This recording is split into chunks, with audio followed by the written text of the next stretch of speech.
Euronews. Las noticias. Saludos, bienvenidos a Euronews Hoy. Abrimos nuestro informativo con la noticia nacional del día. Se ha aprobado en el Congreso la ley de amnistía por un margen de tan solo 5 votos. En nuestra web podréis encontrar un análisis con opiniones de expertos sobre qué implica y hasta qué punto será aplicable la nueva ley.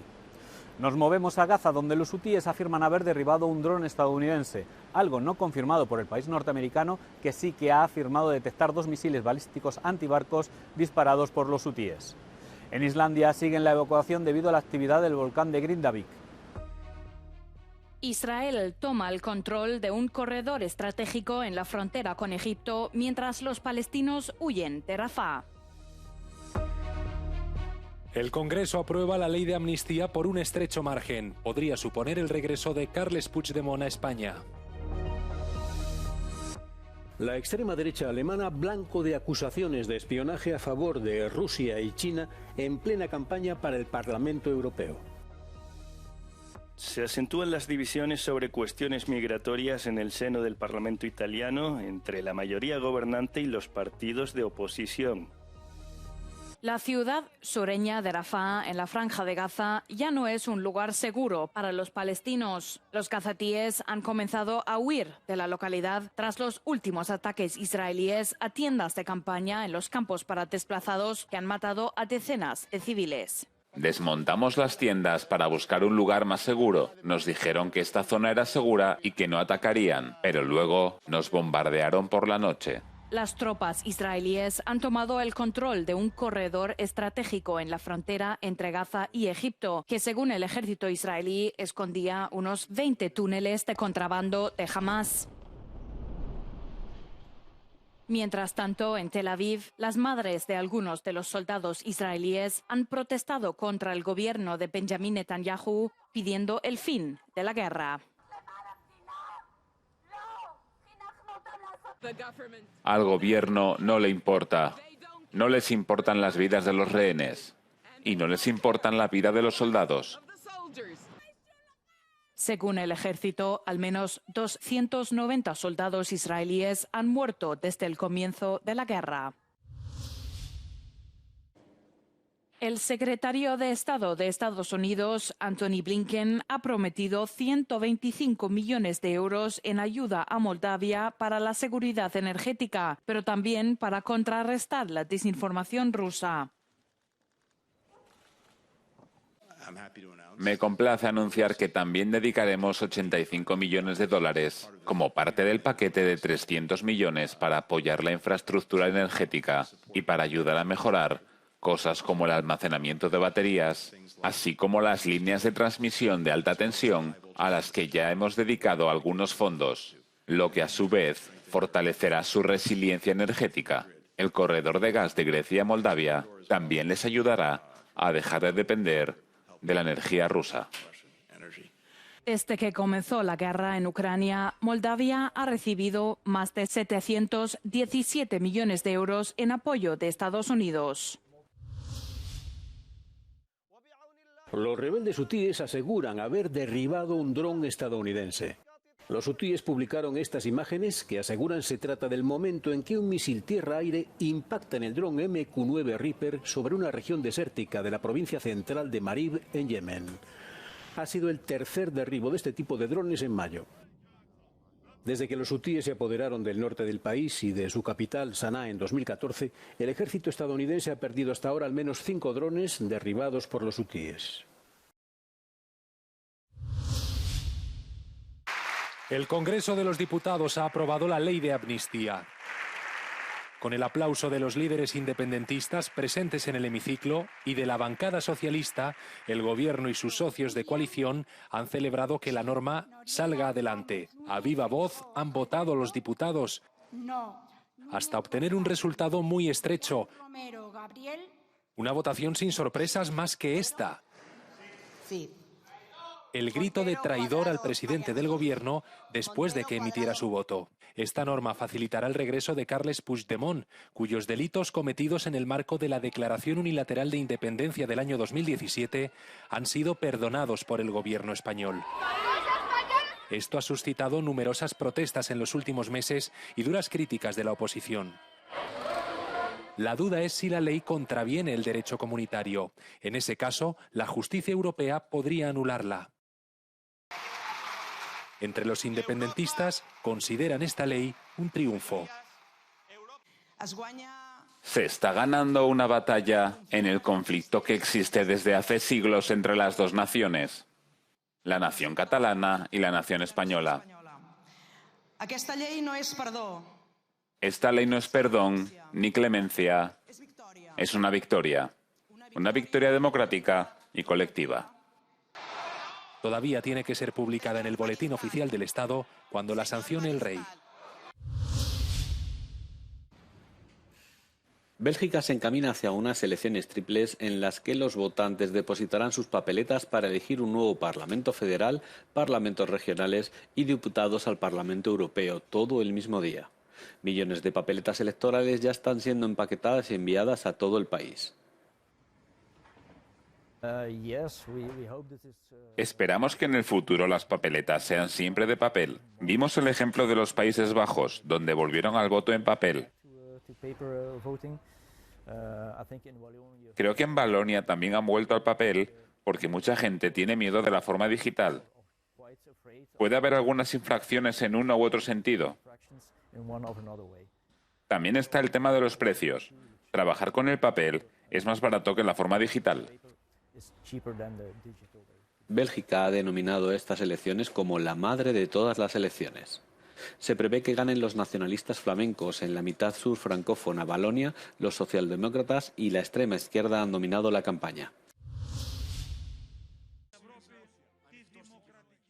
Justo antes de las elecciones europeas, los asuntos internos vuelven a ocupar un lugar central en la campaña electoral. En Grecia, el debate político se está centrando en los problemas locales, pero una encuesta reciente de MRV-GIAS muestra que solo la mitad de los griegos piensa votar. ¿Puede que el gobierno diga que la inflación está bajando? Pero la gente escucha esto y quiere que bajen los precios. En realidad, no son los precios los que bajan, sino el ritmo al que suben.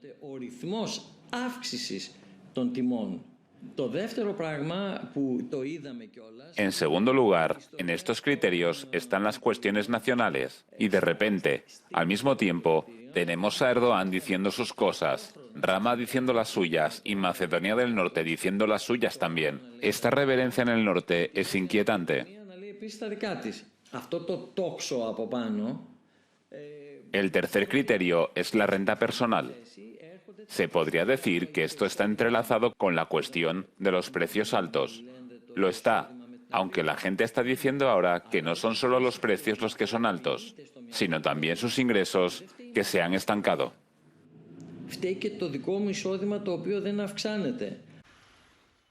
Según el jefe de la oficina del Parlamento Europeo en Grecia, es importante que los ciudadanos se informen bien antes de acudir a las urnas el próximo 9 de junio.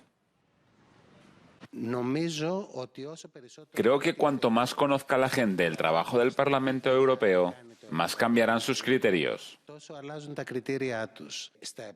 Durante los próximos años, los temas que ahora están en juego serán muy importantes.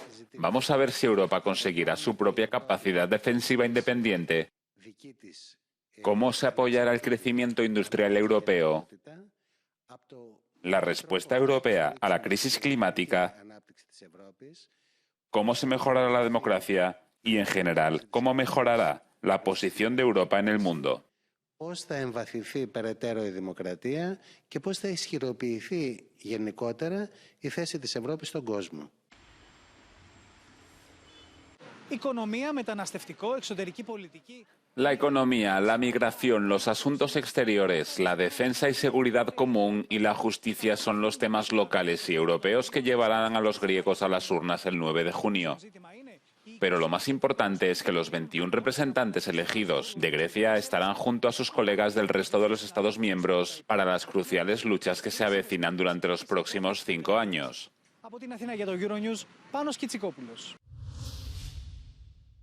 La extrema derecha alemana blanco de acusaciones de espionaje. La campaña electoral para el Parlamento Europeo de Alternativa para Alemania ha perdido el horizonte con el que comenzó. pretendiendo ser la fuerza propulsora de la extrema derecha europea. Se presentaron como la única fuerza patriótica en Alemania. Somos un partido patriótico para nuestro país. Somos un partido patriótico para Alemania. La acusación más grave se refiere al candidato principal del partido y eurodiputado Maximilian Krag. A finales de abril, su asistente fue detenido por la acusación de pasar información a China. La policía registró su despacho. Hace una semana, Alternativa para Alemania fue finalmente expulsada del grupo de extrema derecha Identidad y Democracia después de que Krag asegurara en una entrevista que no todos los miembros de las SS eran criminales, que el propio partido le retiró de los órganos directivos, aunque le mantiene como candidato. Una acumulación de episodios que podrían haber dañado la intención de voto. En esta campaña electoral, un argumento central de Alternativa para Alemania se ha tambaleado, el de que es la única fuerza patriótica de Alemania. Pero si hace propaganda para Rusia, si tiene un espía de China en sus propias filas, entonces eso es cualquier cosa menos patriótico. En realidad es una traición a su propia patria por usar sus propios términos. Así que tienen esta acusación encima, la de si es realmente una fuerza que defiende a Alemania o a intereses extranjeros. El segundo candidato en la papeleta de Alternativa para Alemania, Peter Briston, también se enfrenta a una investigación por la acusación de haber recibido dinero de una red prorrusa. Hemos visto a políticos de extrema derecha y a los principales candidatos de Alternativa para Alemania en los bolsillos de Rusia. Están vendiendo su alma en medios y vídeos de propaganda rusa. Los votantes incondicionales de Alternativa para Alemania probablemente no se desanimarán por las noticias recientes. Sin embargo, los escándalos podrían disuadir a aquellos votantes de derecha o conservadores que aún no han tomado una decisión. Giorgia Meloni ha abordado como un asunto prioritario la migración irregular con la intención de frenar el flujo de llegadas, aunque desde el comienzo de su mandato como primera ministra italiana se topó con el significativo aumento de las llegadas desde el norte de África.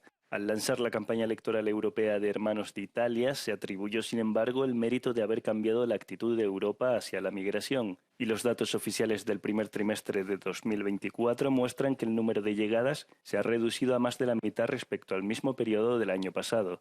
El gobierno de Italia apoyó firmemente el reciente acuerdo entre la UE y Túnez, aclamándolo como un éxito que ha llevado a una disminución de casi el 60% en el número de salidas. Los datos publicados por el Ministerio del Interior italiano confirman la tendencia y que se ha producido un descenso en lo que va de año. Entonces, ¿cuál es el impacto del acuerdo Unión Europea-Túnez en los flujos migratorios? Es probable que esa reducción se deba a un mayor número de devoluciones en caliente por parte de las autoridades tunecinas y al aumento de las actividades policiales. Esto podría explicar por qué los flujos migratorios se desplazan ahora hacia Libia. En cambio, nos enfrentamos a un problema a largo plazo que requiere otro tipo de inversiones, como en el caso de las políticas de bienestar. Pero el acuerdo, que ha sido criticado por varias organizaciones humanitarias y eurodiputados por no respetar los derechos humanos, no es la única ley que ha suscitado controversia. La adopción del Pacto de la UE sobre migración y asilo ha acentuado las divisiones entre la mayoría gobernante de Italia y los partidos de oposición.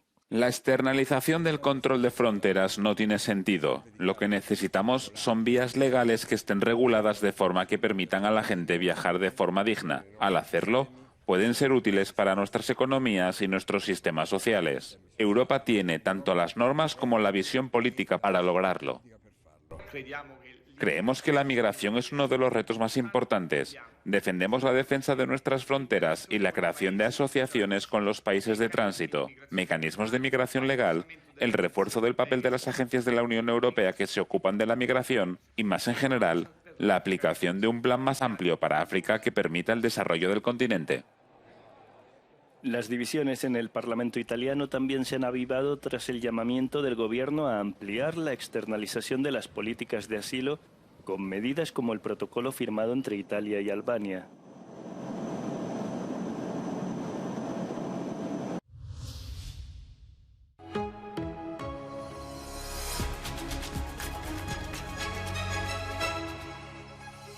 Buenos días, soy Gloria Muñoz. Llevo 35 años en una tienda pequeñita de barrio, en el barrio Salamanca de Madrid, Y bueno, si fuera europarlamentaria, cambiaría muchas cosas. En primer lugar, ayudaría muchísimo más de lo que se hace al pequeño comercio, porque si se hace un estudio, el pequeño comercio, por lo menos en Madrid, está desapareciendo. Está, pues eso, todas las compañías grandes, no voy a nombrar porque, bueno, pero están haciendo que el pequeño comercio no se pueda defender y tenga que ir cerrando poco a poco e ir desapareciendo tiendas pues que llevan toda la vida y que ya, bueno, pues quedamos muy poquita.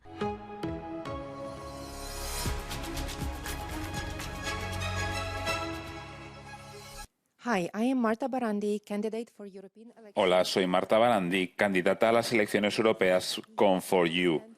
Si soy elegida europarlamentaria, defenderé una Europa más fuerte por una inmigración basada en valores europeos y que apoya a los emprendedores. Como emprendedora que soy, debe fomentarse la iniciativa empresarial individual y en términos de fiscalidad y de administración la carga debe ser menor.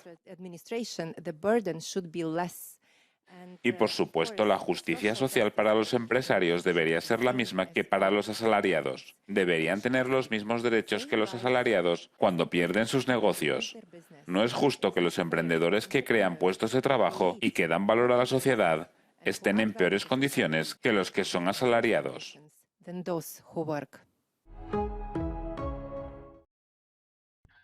La ciudad de Grindavik, en Islandia, ha sido evacuada de nuevo tras la erupción volcánica que comenzó el miércoles. Unos 4.000 habitantes han abandonado la localidad por seguridad tras la quinta erupción desde diciembre de 2023.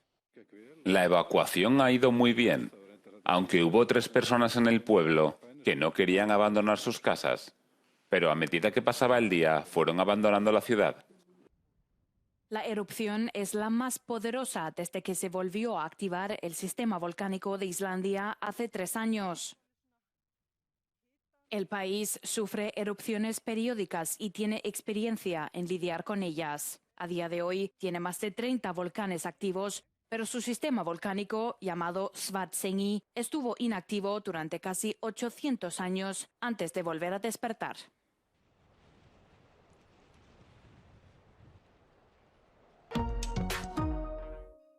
Y hasta aquí las noticias de hoy. Pueden mantenerse informados desde nuestras redes sociales y página web.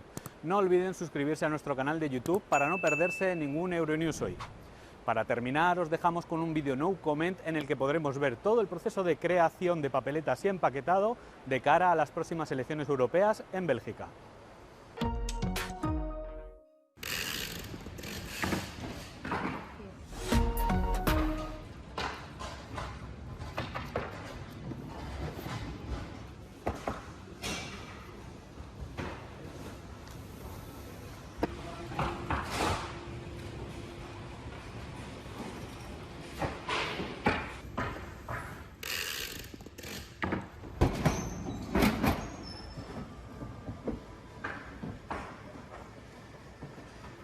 It's 2 pallets. That's the biggest one.